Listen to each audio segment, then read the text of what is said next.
মধ্যপ্রাচ্যে উত্তেজনা যখন তুঙ্গে তখনই ইরানের উপর ইসরায়েলের সামরিক হামলা ঘটে। এর কয়েক ঘণ্টা আগেই যুক্তরাষ্ট্রের প্রেসিডেন্ট ডোনাল্ড ট্রাম্প এক বক্তব্যে বলেছিলেন তিনি চান না ইসরায়েল ইরানে হামলা করুক। তার ভাষায় এটি ইরানের সঙ্গে আমেরিকার পারমাণবিক আলোচনা ব্যাহত করতে পারে। কিন্তু এই অবস্থান থেকে নাটকীয়ভাবে সরে গিয়ে হামলার পরপরই তিনি বলেন এই হামলাগুলো চমৎকার ছিল। ট্রাম্পের এমন মন্তব্যে ব্যাপক প্রতিক্রিয়া দেখা দিয়েছে আন্তর্জাতিক অঙ্গনে। অনেকে মনে করছেন ইরানকে ঘিরে ট্রাম্প এক ধরনের দ্বিমুখী অবস্থানে রয়েছে, যেখানে তিনি একদিকে কূটনৈতিক আলোচনার পক্ষে কথা বলছেন, অন্যদিকে সামরিক পদক্ষেপকে সমর্থন জানাচ্ছেন।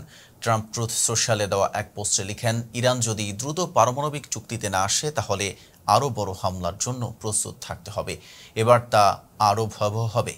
এছাড়া তিনি ইরানের ইউরেনিয়াম সমৃদ্ধকরণ কর্মসূচিকে এই সংঘাতের মূল কারণ হিসেবে তুলে ধরছেন।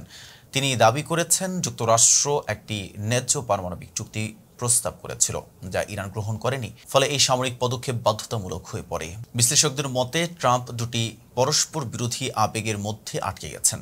একটি, তিনি আন্তর্জাতিক মহলে কূটনৈতিকভাবে শান্তিপ্রিয় নেতা হিসেবে নিজেকে উপস্থাপন করতে চান, অন্যদিকে তিনি তার রাজনৈতিক সমর্থকদের কাছে শক্ত অবস্থান নেওয়া একজন চূড়ান্ত সিদ্ধান্তদাতা হিসেবে পরিচিত হয়ে থাকতে চান।